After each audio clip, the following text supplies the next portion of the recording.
Welcome to the 12 Days of Christmas, where we have been examining the various characters in the Bible story. Now, we last session looked at this little village of Bethlehem, and we talked about two of those unspoken elements or assumed persons in the town of Bethlehem and in the Christmas story. That is, the visitors who came there to be registered for the census. And we also thought about the innkeeper who was there when Mary and Joseph came and realized there was no room in the inn. I want to talk to you in this session, in this devotional, about two other groups of people. That is the residents, the people who lived in Bethlehem, that was their hometown, and the mourners, what it must have been like when Herod executed the children after Jesus and Mary and Joseph escaped to Egypt when Herod said he was going to attempt to kill the children of Bethlehem. Let's just talk about those two groups for a moment, because sometimes we overlook them in the Christmas story. And we talked about the visitors, but there were people who lived in the village for a long time. Perhaps maybe those residents had opened up their homes, like an Airbnb, for instance, to the visitors who'd come there. But remember, this is a village of maybe 300 to 1,000 people. And it's certain in a village of that size that everyone knows everyone. Just think about your church for a moment. If you're a part of a church that's maybe 200 or 300 people, you know most of the people in the church. Or think about your community. You know most of the people in the community. It isn't difficult to imagine some of the things the residents would have been talking about. So drop those residents into the Christmas story and think about this with me. Let's start with the shepherds. In Luke chapter 2, we read, now think about it from the perspective of the people in Bethlehem, not the shepherds, but the people. In Luke chapter 2, verse 15, we read, "When the angels went away from them into heaven, the shepherds said to one another, 'Let us go over to Bethlehem and see this thing that has happened, which the Lord has made known to us.'" Verse 16, "And they went with haste and found Mary and Joseph and the baby lying in a manger. And when they saw it, they made known the saying that had been told them concerning the child." Stop there for a second. They made known the saying. Who did they make known the saying to? The residents of Bethlehem.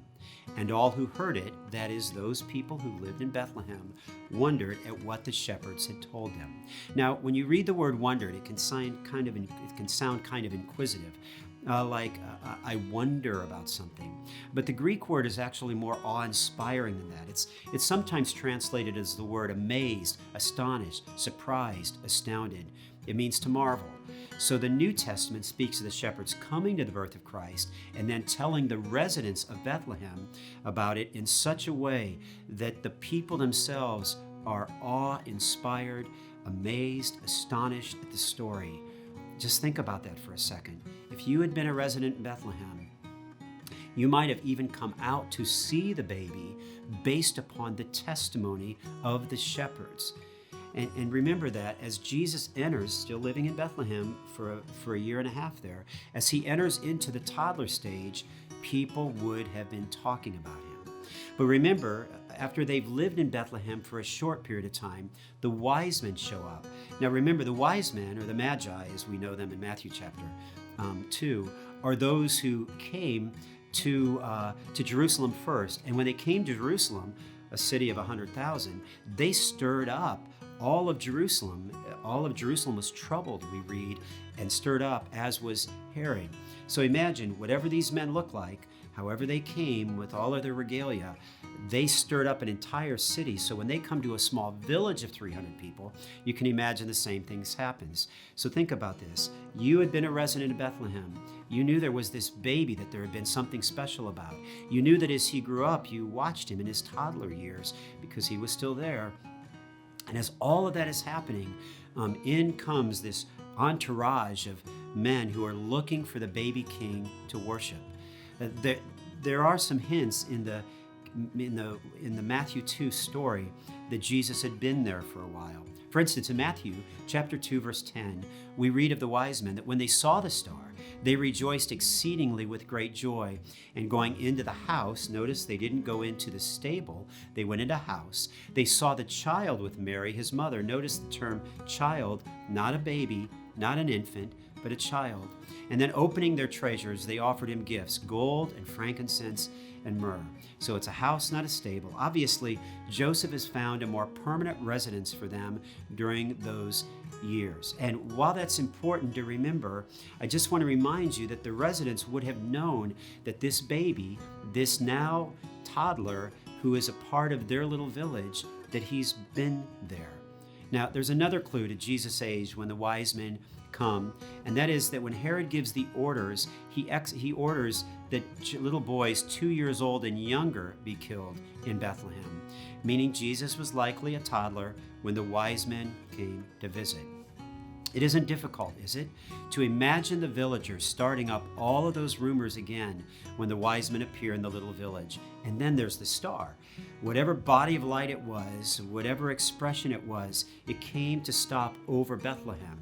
So imagine one night you're out looking, and then all these men, the wise men, show up. So you know that the residents of Bethlehem were talking about this baby Jesus. But nothing could prepare the villagers for what was coming next, and we'll call that the suffering. There were mourners in the town of Bethlehem. Because in Matthew chapter 2, you may remember that we read, "Then Herod, when he saw that he had been tricked by the wise men, became furious, and he sent and killed all the male children in Bethlehem and in all that region who were 2 years old or under, according to the time that he had ascertained from the wise men. Then was fulfilled what was spoken by the prophet Jeremiah.